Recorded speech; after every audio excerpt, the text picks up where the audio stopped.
Assalamualaikum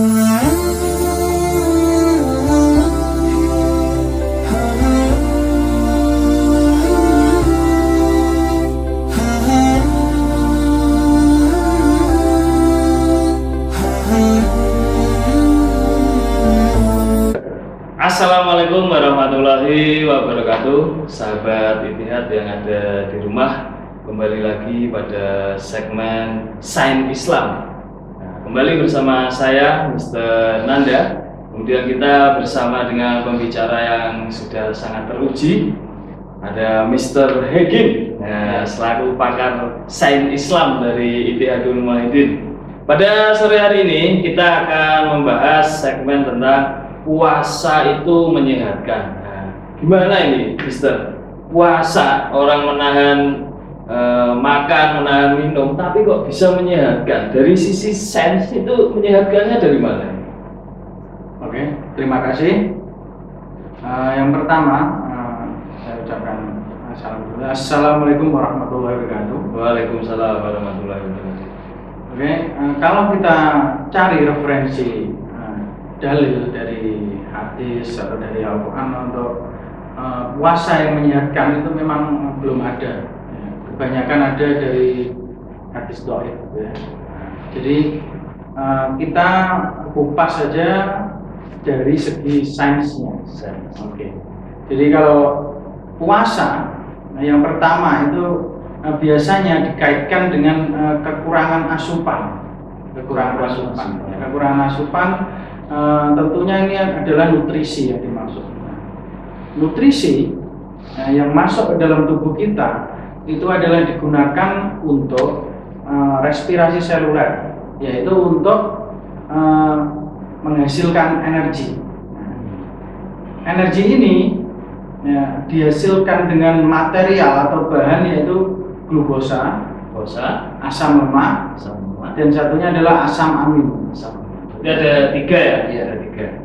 Oke, sahabat, ada tiga penjelasan dari Mr. Hegin. Nah, untuk yang ada di rumah, jika ada pertanyaan, langsung aja kalian follow dulu Instagram dari Ittihadul Muwahhidin. Instagramnya adalah Ittihadul Muwahhidin 2030 atau 2030, atau bisa langsung WA ya, nanti langsung saya bacakan ya ke nomor yang ada di bawah ini ya. Oke, menyehatkannya kalau dari sisi sains ya, Mister, itu dilihat dari segi tadi ada glukosa, asam amino dan sebagainya. Nah, itu bagian tubuh yang mana yang bisa dibuat sehat dalam berpuasa? Oke, yang pertama yang biasanya dikaitkan dengan puasa adalah paling banyak di sistem peredaran darah. Selain biasanya untuk mengurangi kegemukan dan obesitas, itu yang paling umum, tapi yang ini saya jelaskan dari yang sistem peredaran darah atau sistem kardiovaskuler, karena ini berkaitan dengan materi anak-anak. Oke, dari sistem kardiovaskuler, mengapa puasa ini bisa menyehatkan? Bisa dilihat dari tadi nutrisi yang saya jelaskan. Yang pertama, yang masuk sebagai sumber utama untuk energi yang nanti dibongkar menghasilkan energi adalah glukosa. Kurangnya asupan glukosa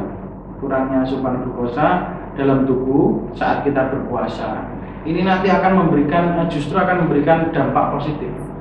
Dampak positifnya apa?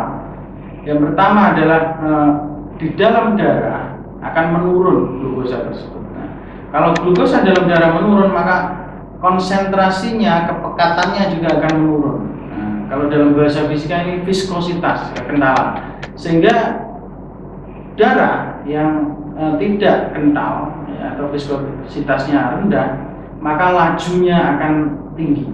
Nah, ini jadi sirkulasinya lebih bagus, oksigennya lebih cepat untuk menuju ke target-target sel-sel atau jaringan-jaringan gitu. Jadi viskositasnya rendah, itu yang pertama. Yang kedua, saat tidak ada asupan glukosa, ya ini akan memicu keseimbangan tensi darah. Jadi hipertensi, hipotensi ini juga akan lebih terkondisi dengan baik. Oke. Ya, jadi manfaatnya ada banyak. Nah, yang berarti yang memiliki hipertensi atau darah tinggi itu puasa berarti sangat bermanfaat ya? Sangat bermanfaat sekali. Sangat bermanfaat. Oke, ini ada pertanyaan dari Instagram tadi yang masuk di Tiatul Muaidin ya. Saya bacakan dari @Jalaluddin Rumi 1030. Nah, Prof, ini ada pertanyaan ini. Kelihatannya pernah dengar. Ya. Puasa itu menyehatkan, ya. Kemudian bisa meningkatkan imunitas. Oke. Ini maksudnya bagaimana ini? Iya. Bisa dijelaskan nanti biar Mas Jalaluddin nanti yang di rumah bisa mengetahui ternyata imun lah. Sekarang kan lagi musim COVID nih, meningkatkan imunitas. Nah, apakah bisa puasa itu meningkatkan imunitas? Bagaimana, Mister? Oke, ini pertanyaannya sangat pas sesuai dengan kondisi sekarang ini ya. Jadi imunitas itu kan kekebalan tubuh ya, kekebalan tubuh. Kenapa kekebalan tubuh ini bisa meningkat saat puasa? Nah, seperti ini. Saat asupan menurun, asupan glukosa, asupan asam amino dan asam lemak menurun, maka sel-sel akan mencoba untuk mendapatkan alternatif energi dari material yang lain. Nah, jadi kalau kondisi sel itu sedang kosong, ya, kalau dalam bahasa biologi ini namanya starvasi. Ya, starvasi itu kelaparan sel. Ya, ini kalau orang puasa sekitar siang sampai sore. Ya. Cuman ini starvasinya nggak akut ya, maksudnya terjadi deadlock. Nah, jadi di sini nanti kalau tidak ada nutrisi masuk ke dalam sel, maka ada organel sel yang bernama lisosom. Lisosom ini nanti tugasnya mendegradasi sel-sel yang rusak, terus dia mendegradasi virus, bakteri. Ini nanti akan dijadikan bahan energi. Cuman dia posisi lisosom ini tidak paham bahwa itu penyakit atau zat asing, itu tidak paham.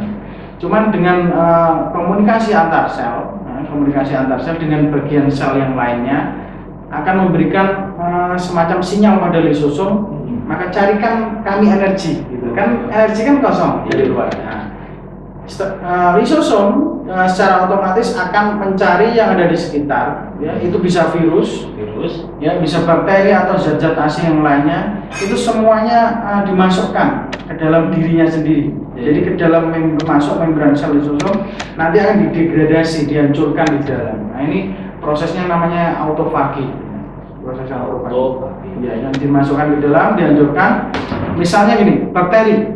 Membran selnya itu terdiri atas lemak dan protein. Nah, nanti lemak dan protein itu akan bermanfaat untuk tubuh kita.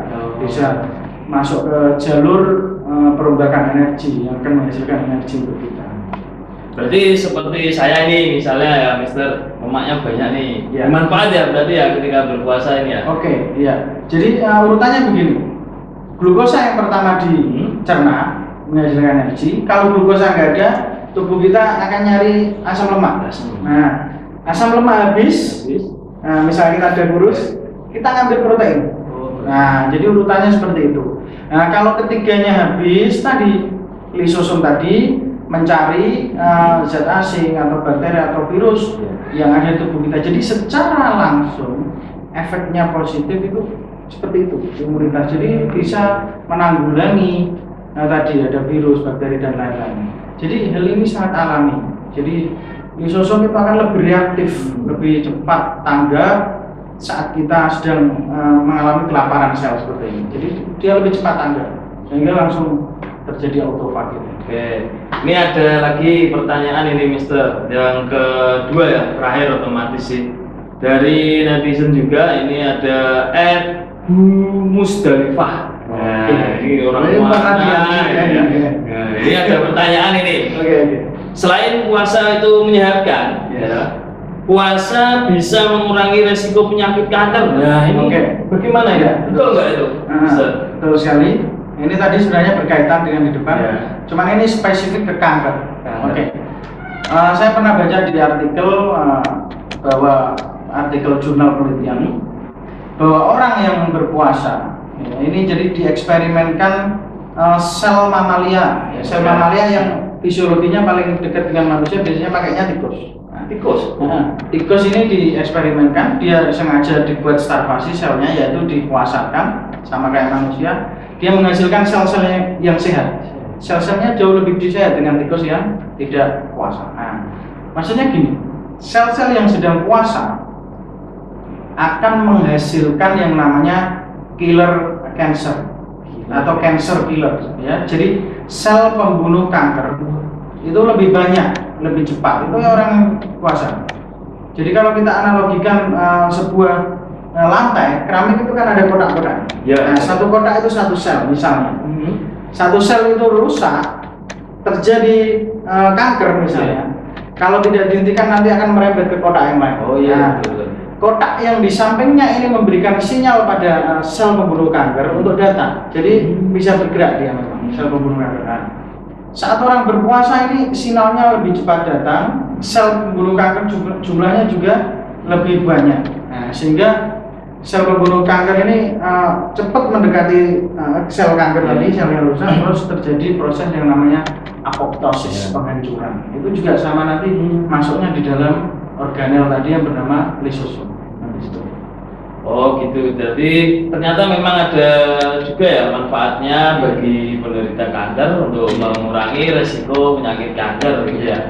Ya ini Mister, sayang sekali waktu kita memang sudah saatnya untuk berpisah dengan sahabat-sahabat yang ada di rumah. Ya. Bagi sahabat yang di rumah, banyak sekali pertanyaan yang kami masuk di kami tetapi belum bisa kami bacakan. Ya.